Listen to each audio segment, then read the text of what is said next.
Healthy healthy wealthy. कब वो सुनता है कहानी मेरी और फिर वो भी ज़ुबानी मेरी। आपका एक बार फिर स्वागत है हमारे प्रोग्राम हेल्दी वेल्दी में।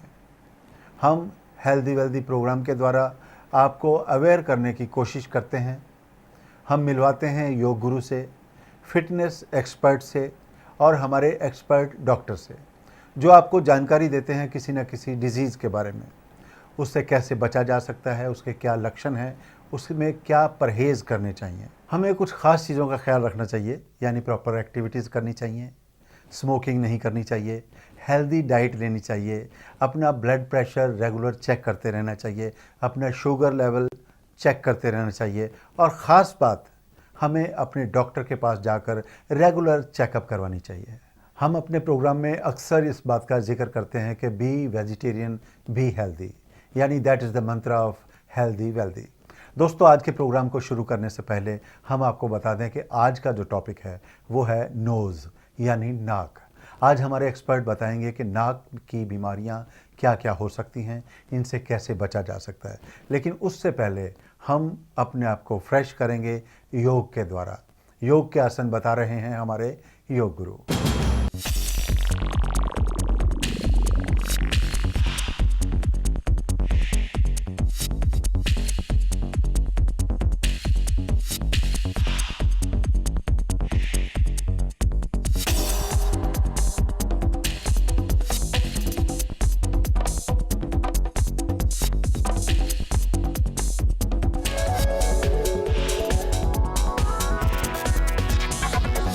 प्राणायाम का अर्थ होता है प्राणों का आयाम। प्राणायाम केवल श्वासों की गति का नाम नहीं है, अपितु आपकी श्वासों के भीतर जो प्राण तत्व विद्यमान है, उस प्राण तत्व तक पहुंचने का नाम, उसे अनुभव करने का नाम है प्राणायाम। प्राणायाम बहुत प्रकार के हैं, लेकिन एक प्राणायाम ऐसा है जिसे प्राणायामों का राजा कहा जाता है। उस प्राणायाम का नाम है नाड़ी शोधन प्राणायाम। आपके शरीर में 72,000 यानी 72,000 नस नाड़ियां आपके प्राचीन ग्रंथों में मानी गई है। इन समस्त नस नाड़ियों को जो ऊर्जा देने का कार्य करता है, शुद्धिकरण का कार्य करता है, उसे कहा जाता है नाड़ी शोधन प्राणायाम। इस प्राणायाम को प्राणायामों का राजा इसलिए भी कहा जाता है क्योंकि इस प्राणायाम के लाभ बहुत अधिक हैं और इस प्राणायाम को कोई भी व्यक्ति सहजता और सरलता से कर सकता है। आपके शरीर में कोई भी रोग हो, फिर चाहे वो रोग शारीरिक हो या मानसिक, नाड़ी शोधन प्राणायाम आपके लिए उपयोगी है। आप इसका प्रारंभ केवल 3 बार श्वास लेने और छोड़ने से करेंगे। धीरे धीरे इसको आप बढ़ा सकते हैं, 5 बार कीजिए, 7 बार कीजिए। बस इतना ध्यान रखिए कि उतनी ही बार इन श्वासों की गति को रखिए, इन श्वासों की गिनती को रखिए, जितना आपका शरीर आसानी से, सहजता से आपको इसके लिए आज्ञा दे। पूरे होश और जागरूकता के साथ आपने अपनी श्वासों को अनुभव करना है।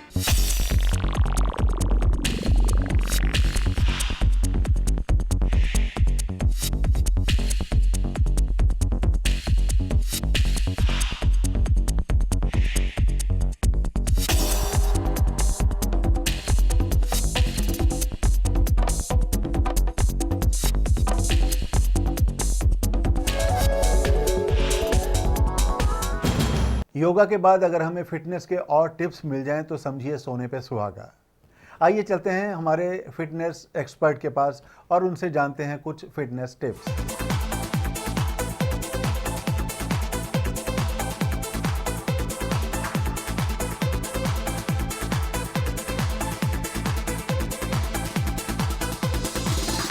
आज हम फुल आर्म वर्कआउट करेंगे, जिसमें कि सबसे पहले हम डम्बल कर्ल से स्टार्ट करेंगे। इसमें हम सबसे पहले 3 sets, in each set we will take 12 repetitions. So start we will do like that, 1 and then second hand and then 2, then like that. Very good. So you have to take it 3 sets of this and 12 repetition in each set. Basically dumbbell curl से हमारी biceps muscles जो है वो workout होती है और इससे हमारे आर्म्स में जो है स्ट्रेंथ और फ्लेक्सिबिलिटी दोनों, टोनिंग, जो एक्स्ट्रा फैट, लूज स्किन वो टाइट हो जाती है। Now we will do one hammer exercise with the dumbbells. So you can just straight your arms and then up and down, up and down, up and down.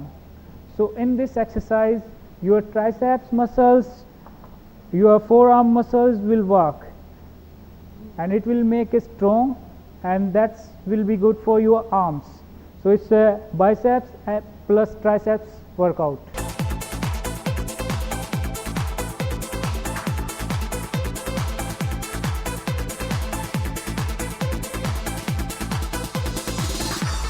Yoga guru के बताए हुए आसन, fitness expert की दी हुई जानकारी, इन सब के बाद हम बढ़ते हैं अगले पड़ाव की ओर। आज का टॉपिक है नोज़ यानी नाक। नाक जिससे हम सांस लेते हैं, सांस अंदर करते हैं, सांस बाहर करते हैं, खुशबू लेते हैं। लेकिन अगर हम इसका इस्तेमाल सही ना कर पाएँ तो हम एलर्जी का शिकार हो सकते हैं। हमें कई किस्म की बीमारियां लग सकती हैं और हमें सांस लेने में तकलीफ़ हो सकती है।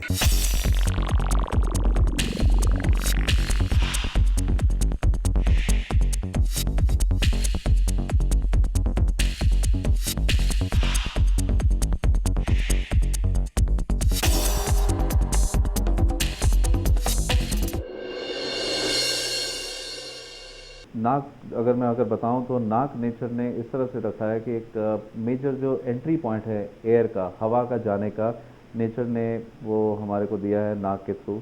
नाक के अंदर अगर हम देखें तो इम्पॉर्टेंट स्ट्रक्चर्स होते हैं। एक पार्टीशन होता है, मिड लाइन पार्टीशन, जिसको बोलते हैं नेजल सेप्टम। वो सेप्टम नाक को 2 कमरों में डिवाइड कर देती है, दाहिना कान और बायां कान। और टर्बिनेट्स होते हैं। और जो साइनसेस हैं, नेचर ने साइनसेस और एयर पॉकेट्स दिए हैं हमारे स्कल के अंदर। 2 फ्रंटल साइनसेस जो आँख के ऊपर होते हैं, 2 मैक्सिलरी साइनसेस जो आँख के नीचे होते हैं, एंड एथमोइडल साइनसेस जो आँख के बीच में होते हैं। और इन साइनसेस का एक बहुत इंपॉर्टेंट रोल होता है अनिल। वो रोल ये कि आपने कभी नोटिस किया कि हमारी गर्दन के ऊपर ये खोपड़ी, इतनी वजनदार खोपड़ी, स्कल प्लस ब्रेन का वजन प्लस सॉफ्ट टिश्यू का वजन, ये सारा सुबह शाम हमारे गर्दन के ऊपर होता है। आप वो फील नहीं करते हो। लेकिन अगर ज़ुकाम हो रहा हो या 2-3 दिन अगर नज़ला रहे और साइनस में अगर प्रॉब्लम आ जाए तो आपको सडनली लगता है ना सर कितना भारी हो गया। तो साइनसेस का एक मेजर रोल होता है खोपड़ी को लाइट रखना, प्लस इट प्रोवाइड्स रेसोनेंस। और एक इम्पॉर्टेंट चीज़ है कि साइनसेस और नाक के अंदर एक लाइनिंग म्यूकोसा होता है जो रेशा बनाता रहता है, जिसमें रेशा बनता रहता है। तो जब हम सांस लेते हैं हम, तो उस रेशे के साथ वो सांस हवा जो है मिक्स होती है और फिर वो नमी वाली हवा फेफड़ों में जाती है। तो इतना बढ़िया सिस्टम नेचर ने रखा है एयर कंडीशनिंग का। तो नाक का इंपॉर्टेंट फंक्शन जो सबसे बड़ा, जैसे मैंने इंपॉर्टेंट फंक्शन आपको बताया, वो ये है सांस लेना, हवा का मेजर अंदर जाना। दूसरा जो इंपॉर्टेंट फंक्शन है एयर कंडीशनिंग, जैसे मैंने बताया कि रेशे के साथ मिक्स होकर सांस जब अंदर जाती है, तो चाहे हम सहारा के डेजर्ट में हो अनिल या फिर हम एंटार्क्टिका के ठंड में हो, हमारे फेफड़ों में हमेशा नमी वाली हवा जाती है। फिल्ट्रेशन यानी जो हवा अंदर जाती है वो हमारे नाक के अंदर विब्री से छोटे छोटे हेयर पार्टिकल्स होते हैं जो उस डस्ट पार्टिकल्स को ट्रैप कर लेते हैं, इन्फेक्टिव ऑर्गेनिजम्स को ट्रैप कर लेते हैं। वो नमी वाली हवा जो है अगर हम मुंह से सांस लेंगे तो नहीं जाएगी, बिकॉज वो सिस्टम आप बाईपास कर रहे हो। वो साइनसेस के अंदर जो म्यूकस जो बन रहा है उसको बाईपास कर रहे हो। नाक में अगर हम बात करें तो सबसे बड़ी प्रॉब्लम है नाक बंद होना। इसके कई कारण हो सकते हैं। नाक में अगर हड्डी टेढ़ी, जो मैंने आपको बताया, जो पार्टीशन जो है वो अगर टेढ़ा हो तो नाक एक तरफ बंद हो जाता है। तो उसको कंपनसेट करने के लिए जो नेचर जो कंपनसेटरी हाइपरट्रॉफी टर्बिनेट्स की करती है, तो वो बंद होने का एक मेजर कारण है। नाक में जिन लोगों को एलर्जी है, जिसमें फिजिशियन सिम्टम्स इन सिम्टम्स के साथ होता है, जैसे नाक में छींकें आना, नाक में इरिटेशन होना, ज़्यादा नज़ला बनना और ब्लॉकेज होना। उसी की एक सीक्वल है जिसको बोलते हैं पॉलीपोसिस, यानी कि एलर्जी के कारण जो नाक में मस्से बन जाते हैं, वो नाक में जब अब मस्से अगर आएंगे तो ब्लॉकेज होगी तो सांस में रुकावट आएगी। नाक बंद होना एक मेजर कारण है खराटे आने का। अगर हम खराटे करें, जिसको हम स्नोरिंग बोलते हैं इंग्लिश में, तो snoring is nothing but noisy breathing, यानी कि जो आवाज़ के साथ सांस आए वो हम स्नोरिंग कहते हैं। और स्नोरिंग एक मेजर प्रॉब्लम है जो आजकल एक समझो तो एक टिप ऑफ द आइसबर्ग है। हम लोग स्नोरिंग को बहुत लाइटली ले लेते हैं, खराटों को बहुत लाइटली ले लेते हैं कि भाई आवाज़ आ रही है और हम उससे मजाक करते हैं, पर ये एक लाइफ थ्रेटनिंग प्रॉब्लम हो सकती है। बिकॉज खराटे आना, और खराटे जो है it can lead to obstructive sleep apnea, यानी कि जो हिस्ट्री जो है, जो स्पाउस जो है, जो नॉर्मली इंसान को खराटे आ रहे हैं उसको तो नहीं पता, वो तो सो रहा है, लेकिन उसके साथ जो इंसान जो लेटा हुआ है वो अगर नोटिस करे कि भाई खराटे आते आते कुछ देर के लिए आवाज़ आनी बिल्कुल बंद हो गई और कुछ सेकंड्स के बाद पेशेंट दोबारा से खराटे लेना शुरू करता है, तो वो जो बीच का जो गैप है, दैट मीन्स वो एक एपनिया, यानी उस टाइम पे ऑब्स्ट्रक्शन हो रही है टोटली, एंड वो एक मेजर कारण है। उसमें पेशेंट्स कंप्लेन करते हैं दिन में नींद आना, गाड़ी चलाते चलाते लोग सो जाते हैं सिवियर केसेस में। नाक में उसमें कंट्रीब्यूशन ये है कि अगर आपका नाक बंद रहेगा तो मुंह खुल जाएगा, मुंह खुल जाएगा तो दांत के पीछे जो जीभ सिक्योर रहती है वो नहीं रहेगी, जीभ पीछे रोल हो जाएगी, अंदर का टिश्यू जो है अगर काफ़ी बॉगी है, कंस्ट्रिक्टेड फेरिंग्स है, तो वो रास्ते को और ज़्यादा ब्लॉक कर देगा। तो आई वुड से स्नोरिंग खराटे सिर्फ नाक में परेशानी के कारण नहीं आ रही, एक मल्टीफैक्टोरियल प्रॉब्लम है। हो सकता है गले में कहीं दिक्कत हो सकता है लैरिंजियल प्रॉब्लम हो सकता है जो जीभ है वो बहुत बड़ी हो, तो कई कारण है, या ओबेसिटी, इंसान अगर बहुत मोटा है तो अंदर के टिश्यूज जो हैं उसमें फैट डिपॉजिट हो जाए तो उसकी इलास्टिसिटी खत्म हो जाती है, तो वो एक there are lot of factors which contribute. Yes, snoring एक नाक बंद होना एक मेजर कंट्रीब्यूटरी फैक्टर है खराटों का भी। ये थी हमारे एक्सपर्ट की नाक के बारे में दी गई जानकारी, यानी नोज़ की देखभाल हम कैसे करें। सोसाइटी में नाक ऊंची रखने के लिए हर कोई कोशिश करता है, नाक ऊंची रहे या ना रहे, लेकिन नाक की देखभाल हम कैसे करें, इसके लिए हमारे पास कुछ और टिप्स हैं। आइए देखते हैं कुछ हेल्थ टिप्स। नाक को जितना आप प्रेशर से ब्लो करोगे उससे कान पे प्रेशर पड़ेगा, बिकॉज कान और नाक और गला तीनों इंटर रिलेटेड रहते हैं। I am an ENT surgeon because ear, nose and throat is inter related. कान और नाक का कनेक्शन होता है, कान से एक ट्यूब निकलती है जो नाक के पीछे जाती है, तो अगर आप नाक पे प्रेशर बढ़ाओगे तो कान पे प्रेशर पड़ेगा। तो प्लीज़ नाक को ब्लो नहीं करो। सबसे बड़ी इंपॉर्टेंट चीज़ ये है, कोई भी रुकावट हो, किसी भी तरीके की प्रॉब्लम हो, तो प्लीज़ अपने आप उसको छेड़ाखानी मत करो। Please go and see your ENT doctor. In health tips को देखकर आपको अंदाज़ा हो गया होगा कि हमें अपनी बॉडी के ऑर्गन की किस तरह और कितनी देखभाल करनी चाहिए। देखकर खाना चाहिए या खाकर देखना चाहिए। याद रखिए, खाने से पहले देखिए कि हम क्या खा रहे हैं, क्या वो हमारी सेहत के लिए फ़ायदेमंद है। इस सब की जानकारी लेने के लिए हम चलते हैं हमारे डाइटिशियन के पास।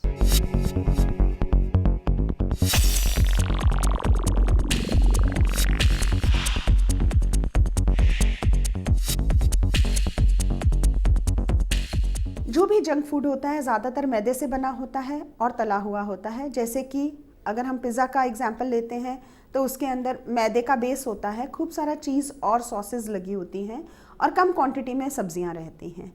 लेकिन इसी पिज़्ज़ा को अगर हम बेहतर बनाना चाहें तो हम मल्टीग्रेन ब्रेड का पिज़्ज़ा बना सकते हैं। खूब सारी सब्जियां अंकुरित डाल के उसके अंदर हम चीज़ की जगह पे हम लो फैट मेयोनीज़ यूज़ कर सकते हैं, या हम हल्की मात्रा में चीज़ भी इस्तेमाल करें तो भी खूब सारी अगर सब्जियां हम उसमें ले लेते हैं तो वो एक बेहतरीन फूड बन जाता है। इसी तरह पास्तास भी मैदे से बने होते हैं और उनको बनाने में तेल इस्तेमाल होता है और वो स्टार्च होने की वजह से प्रॉपर डाइजेशन नहीं हो पाता उनका। अगर उसकी जगह पर हम होल व्हीट पास्ता इस्तेमाल करें और खूब सारी सब्जियां उसके अंदर डालें और कम तेल का इस्तेमाल करें, चीज़ का इस्तेमाल ना करें, तो वो एक हेल्दी फूड बन जाता है। इसी तरह बर्गर्स जो होते हैं, अगर वो मल्टीग्रेन ब्रेड इस्तेमाल करके बनाए जाएं, उनमें फ्राइड जो आलू की टिक्की लगाई जाती है उसकी जगह पे अगर हम मिक्स्ड वेजिटेबल्स और हल्की मेयोनीज़ इस्तेमाल करके उसको हम बनाएं, या फिर हम अंकुरित उसके अंदर डाल दें, या फिर हम मिक्स वेजिटेबल की टिक्की शैलो फ्राई करके इस्तेमाल करें, तो वो ज़्यादा एक बेटर फूड बन जाता है। इसी तरह आलू के चिप्स बच्चों को बहुत पसंद होते हैं, लेकिन they are fried and full of starch. जहाँ पर भी तेल और स्टार्च का मेल हो जाता है वो एक कॉन्सेंट्रेटेड एनर्जी सोर्स बन जाता है या कैलोरी सोर्स बन जाता है, और वेट इंक्रीज करने या फिर वो इंटेस्टाइन्स में जम जाने या फिर वो हार्ट की आर्टरीज में तेल जम जाने का एक कारण बन जाता है। और उसके अलावा जब ये फ्राई होती हैं चीज़ें, तो इनमें जो तेल होता है वो ट्रांस फैटी एसिड्स में कन्वर्ट हो जाता है, जो कि शरीर के लिए अच्छा नहीं माना जाता है। यही हाल कोल्ड ड्रिंक्स का है। कोल्ड ड्रिंक्स इसलिए हानिकारक हैं क्योंकि उसमें कई पदार्थ ऐसे रहते हैं जो कि शरीर के लिए अच्छे नहीं हैं, और सेकेंडली उनमें कैलोरीज़ की मात्रा ज़्यादा रहती है। क्वांटिटी के हिसाब से काफ़ी ज़्यादा कैलोरीज हो जाती है। अगर हम एक बॉटल कोल्ड ड्रिंक की बात करें जो कि 300 ml है, तो वो 350-400 कैलोरीज हमें उसमें मिल जाती हैं, और इसके अलावा कोई भी न्यूट्रिएंट, कोई भी पौष्टिक तत्व हमें उससे प्राप्त नहीं होता है।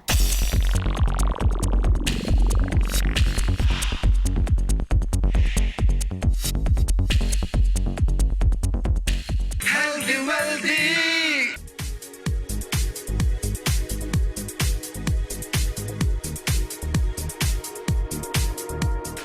तमाम प्रोग्राम जो हमने लिए हैं देशवासियों को स्वस्थ करने के लिए, देशवासियों को सेहतमंद करने के लिए, उसके लिए जो सबसे बड़ी ज़रूरत है हमारे देश में 65 सालों से महसूस की जाती थी कि हमारे देश में स्पेशलिस्ट, सुपर स्पेशलिस्ट और डॉक्टर्स की कमी थी और नर्सेज की कमी थी। तो इसलिए हमने 3 साल पहले मैंने एक ऐतिहासिक फ़ैसला लिया कि हमने जो मेडिकल काउंसिल ऑफ इंडिया में है उसके रूल्स में हम तब्दीली लाएं। एक पॉलिसी डिसीजन लिया जिससे हम ज़्यादा से ज़्यादा मेडिकल कॉलेजेस खोल सकते हैं। उसके लिए जो भी सुविधाएं देनी होगी, चाहे ज़मीन की कम करनी होगी, चाहे जो मेडिकल कॉलेजेस की फैकल्टी है उनकी एज बढ़ानी होगी, या उनकी एजुकेशन से संबंधित फ़ैसले लेने होंगे, ये हमने फ़ैसले लिए, जिसके चलते पिछले 3-4 सालों में तक 97 नए मेडिकल कॉलेज आए। ये अपने आप में एक रिकॉर्ड है कि इतने छोटे से अरसे में 97 नए मेडिकल कॉलेज आए पूरे देश में, और 53% MBBS सीटें बढ़ी और 75% MD सीटें बढ़ी, जो 65 साल में अपने आप में एक रिकॉर्ड है कि इतनी सीटें MBBS की, MD की या मेडिकल कॉलेज किसी भी 4 साल के अरसे में या 3 साल के अरसे में नहीं बढ़ी है, क्योंकि पॉलिसी डिसीजन हमने इतने साल में नहीं लिया था और जो मेडिकल काउंसिल ऑफ इंडिया है उसके रूल्स में परिवर्तन नहीं किया था। तो वो हमने इसीलिए मैं किया ये तमाम चीज़ें कि जितने हमने प्रोग्राम लिए उन प्रोग्रामों को चलाने के लिए हमें ज़्यादा डॉक्टर्स, ज़्यादा स्पेशलिस्ट, ज़्यादा सुपर स्पेशलिस्ट चाहें।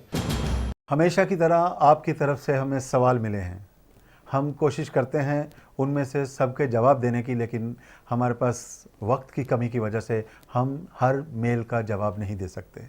आइए कुछ चुनिंदा सवालों का जवाब लेंगे हमारे एक्सपर्ट से। डॉक्टर साहब, ये पहला सवाल है देवानंद का हिसार से। ये लिखते हैं कि मेरी नाक में धूल की वजह से एलर्जी हो जाती है, क्या ये साइनस की प्रॉब्लम है? अगर हाँ तो इसका इलाज क्या है? धूल आना, धूल मिट्टी, यस, इससे एलर्जी हो सकती है। देखो एक चीज़ समझें कि नाक के अंदर, जैसे मैंने बताया कि म्यूकस प्रोड्यूस करने वाले ग्लैंड्स होते हैं, जो रेशा बनाते रहते हैं, और अगर किसी चीज़ से एलर्जी है, अगर हवा में कोई ऐसी चीज़ है जो एलर्जी क्रिएट कर रही है, तो वो नेचर एक प्रोटेक्टिव सिस्टम है।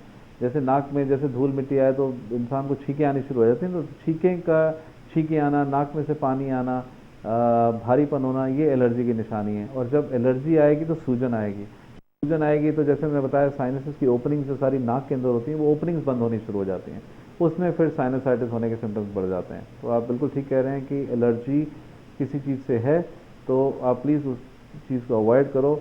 और सबसे इम्पॉर्टेंट अगर मैं चीज़ आपको बताऊं तो वो ये कि एलर्जी एक जेनेटिक चीज़ है, ये कोई इन्फेक्शन नहीं है कि आपने 5 दिन की दवाई खाई और उसको ठीक कर दिया, ऐसा नहीं होता। एलर्जी बेसिकली जेनेटिक होती है, फैमिली हिस्ट्री रहती है यूजुअली, और there is something which is known as vasomotor rhinitis also, जिसमें sudden temperature changes can lead to a problem. पर एक सिंपल सी चीज़ है, prevention is the best form of treatment when it comes to allergy. तो अगर आपको लगता है कोई चीज़ आपको सूट नहीं कर रही है, चाहे वो धूल मिट्टी हो, चाहे वो धुआं हो, चाहे वो चीज़ कोई खाने में हो, या सडन टेम्परेचर चेंजेस हो, खट्टी चीज़ हो, ठंडी चीज़ हो, तो प्लीज़ उस चीज़ से लड़ो नहीं, उस चीज़ को अवॉइड करो। अवॉइड करोगे तो 80-90% प्रॉब्लम सॉर्ट आउट हो जाएंगे आप। एंड आप उस टाइम पे घर से ना निकलें जब आपको लगे कि जिस टाइम पे धूल मिट्टी ज़्यादा है, ट्रैफिक ज़्यादा है, उस टाइम पे आप ट्रैवल करना थोड़ा सा अवॉइड करो। या घर में जब झाड़ू पटका हो रहा है तो उस टाइम पे नज़दीक नहीं रहो, otherwise will have a problem. Doctor साहब, ये दूसरा मेल है दरभंगा से चंदन का। ये लिखते हैं कि नाक की क्षमता खुशबू लेने की किसी की कम है, किसी की ज़्यादा, ऐसा क्यों होता है? अगर हम देखें तो जो स्मेल रिसेप्टर्स हैं, ऑल्फैक्टरी जो म्यूकोसा है, जो स्मेल रिसेप्टर्स हैं, वो हमारी नाक की छत के ऊपर होते हैं यहाँ पे। और जो ओडर सब्सटेंस, अगर हमने एक परफ्यूम लगाया तो उसके जो ओडर है वो नाक के थ्रू होते हुए उस ऑल्फैक्टरी म्यूकोसा तक जाते हैं, और वहाँ से फिर वो परसीव हो जाते हैं ऑल्फैक्टरी नर्व से, एंड ब्रेन तक जाते हैं, एंड हमारे को खुशबू आती है। ये रुकावट किसी भी कारण से अगर नाक में हो, चाहे वो जैसे मैंने बताया नाक की हड्डी अगर टेढ़ी हो, या नाक में मस्से बने हो, पॉलिप्स हो, या टर्मिनेट हाइपरट्रॉफी, एलर्जी के कारण जो म्यूकोसा थिक हो जाए, तो वो स्मेल के रिसेप्टर्स ऊपर तक पहुंच नहीं पाते। तो वो आपने ठीक कहा। और थोड़ी बहुत एलर्जी, क्योंकि हम हिंदुस्तान में रह रहे हैं, धूल मिट्टी भी है, चेंज ऑफ टेम्परेचर भी रहता है, तो वो थोड़ी बहुत एलर्जी हर एक के नाक में रहती है, थोड़ा बहुत सूजन हर एक के नाक में रहती है, किसी में कम किसी में ज़्यादा, इससे एक्सप्लेन होता है। और दूसरा जो कारण इम्पॉर्टेंट है जिसके कारण किसी में जो स्मेल है बिल्कुल नहीं आती है या कम आ जाती है, जिसको हम बोलते हैं हाइपोस्मिया, या जिसमें कुछ भी नहीं स्मेल आती है, उसमें अनास्मिया, दैट इज़ नोन एज अनास्मिया। तो वो स्मेल जो डिस्क्रिपेंसी है वो आपका हो सकता है नाक में कहीं रुकावट हो। तो अगर आपको तकलीफ है तो प्लीज़ ENT डॉक्टर से, अपने नज़दीक के ENT डॉक्टर से मिलो और एक थरो नोज़ चेकअप आप कराओ कि कहीं नाक में कहीं रुकावट तो नहीं आ रही है, आपके जो रिसेप्टर्स हैं, स्मेल के रिसेप्टर्स, वहाँ तक पहुँचने में कहीं ब्लॉकेज तो नहीं है। उम्मीद है कि जो सवाल आपने किए थे और हमारे एक्सपर्ट डॉक्टर ने जो जवाब दिए हैं, आप उससे सेटिस्फाई होंगे। अब हम आपको बता दें कि हमारे आने वाले एपिसोड का टॉपिक रहेगा ENT, यानी नाक, कान और गला। आप भी खुश रहें और बाकी भी सुकून से रह लें। कुछ इस तरह से बोलिए कि मोहब्बत की खुशबू हर सू फैले, हर तरफ खुशबू फैले। इसके लिए ज़रूरी है कि हम अपने माहौल को साफ़ रखें, गंदगी ना फैलने दें। और हमें उम्मीद है कि हमारे इस प्रोग्राम से आप फ़ायदा उठाएंगे, अपनी सेहत को तंदुरुस्त रखेंगे, यानी हेल्दी रहेंगे। Stay healthy, be wealthy. फिर मुलाकात होगी। देखना ना भूलिएगा प्रोग्राम हेल्दी वेल्दी। नमस्कार। Set your goals, follow your dreams, listen to your heart, and don't let anything stand in your way. Healthy, wealthy, healthy, wealthy.